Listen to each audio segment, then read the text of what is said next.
A Câmara dos Deputados aprovou agora à tarde, agora há pouquinho, o projeto de lei da renegociação da dívida dos estados com a União.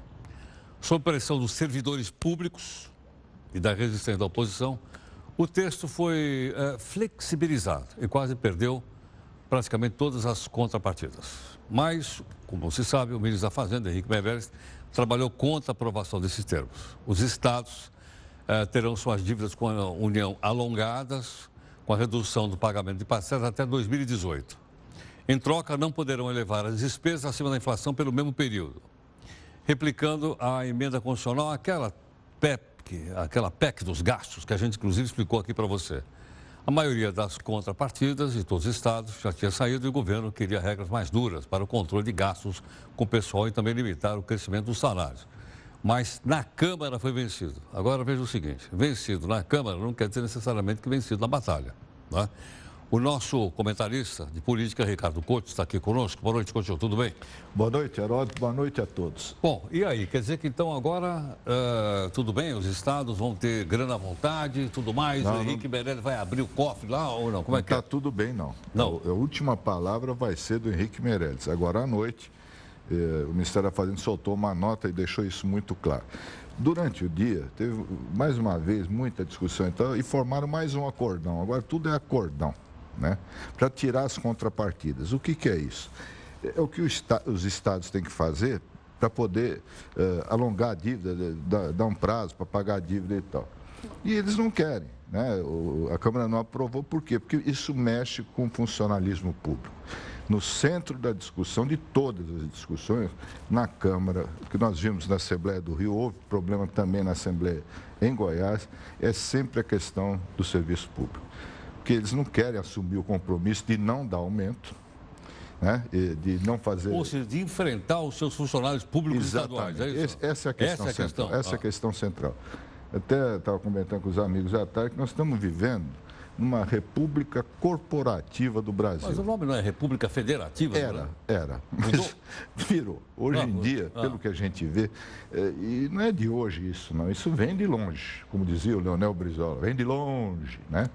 Eu me lembrei que em 1975, né, em pleno regime militar, governo Geisel, né, coordenei uma série de reportagens no Estadão, que o título principal era o seguinte: Assim vivem nossos superfuncionários. Foi conhecida como a reportagem das mordomias, né? As mordomias dos... Eu me lembro, eu era criança nessa época. Pois é, mas você lembra, você está com a memória boa, está melhor que eu. Né? E foi um escândalo na época, né? Era regime militar, a primeira reportagem depois que tiraram a censura. E, na verdade, se a gente for ver, começou ali, né? Porque a imprensa não fiscalizava, não podia dizer nada, porque tinha censura, né? Quando tiraram a censura, a primeira reportagem foi essa. E nesses mais de 40 anos que se passaram, a coisa só piorou.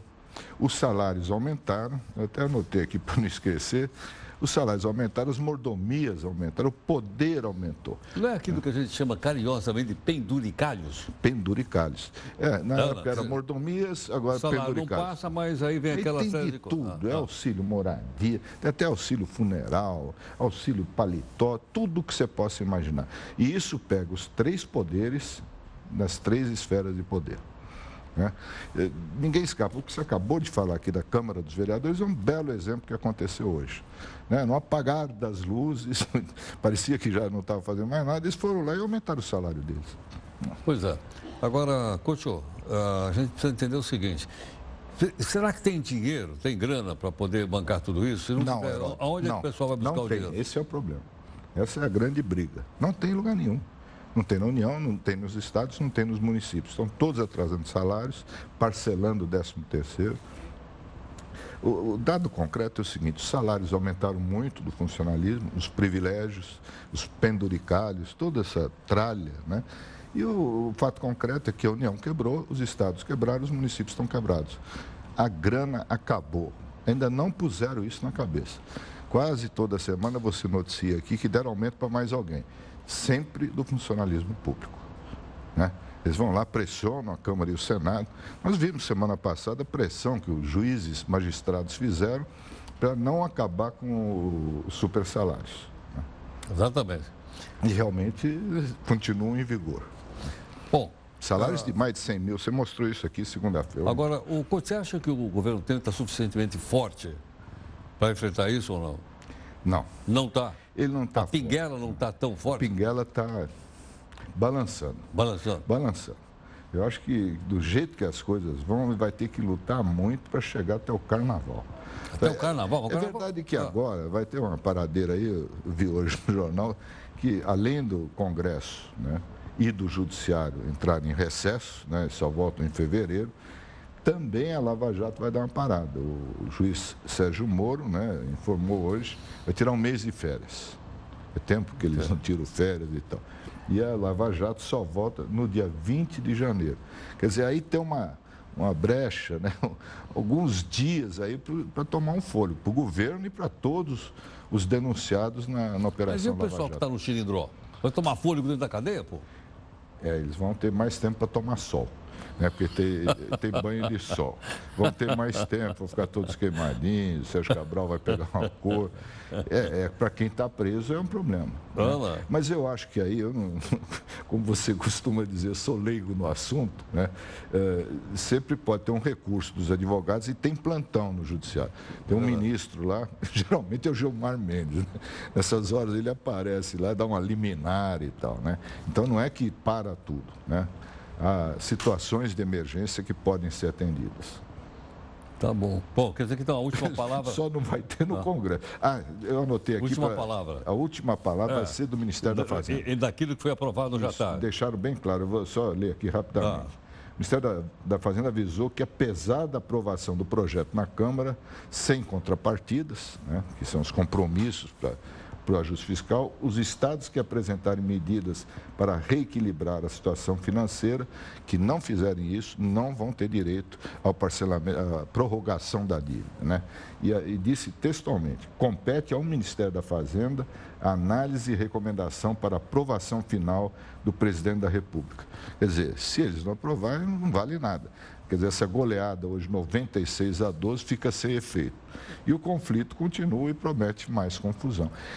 Só lembrando que esse é o último grande pilar do governo Temer, né? Você perguntou se estava forte e tal.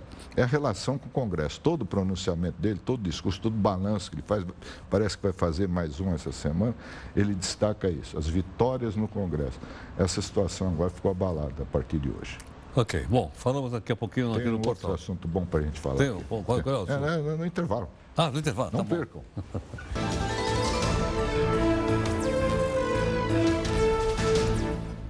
Aqui conosco o jornalista Ricardo Couto. Couto, a história do chamado custo-benefício, não é? Porque às vezes uma coisa é cara, mas o custo-benefício é bom.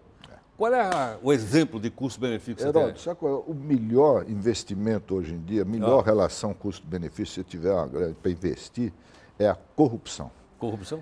Com a delação da Odebrecht, que eu li hoje nos jornais, eu fiz uma conta.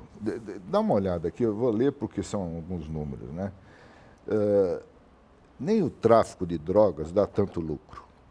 O único problema é que agora os dois podem dar cadeia, né? Tanto a corrupção como o tráfico de drogas.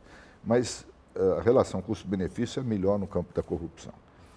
Com apenas 2 medidas provisórias compradas no Congresso, segundo a delação, entre 2006 e 2015, só 2 medidas renderam à empreiteira 8,4 bilhões.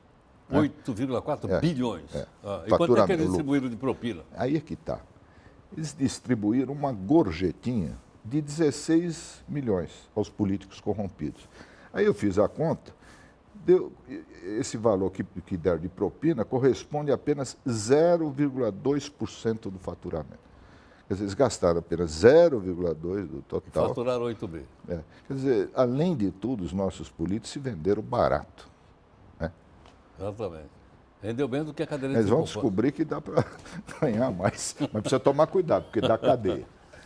Não entra nessa, não. Até quinta, então. Obrigado. Até quinta. Quinta vamos falar junto com o Nirlando Beirão.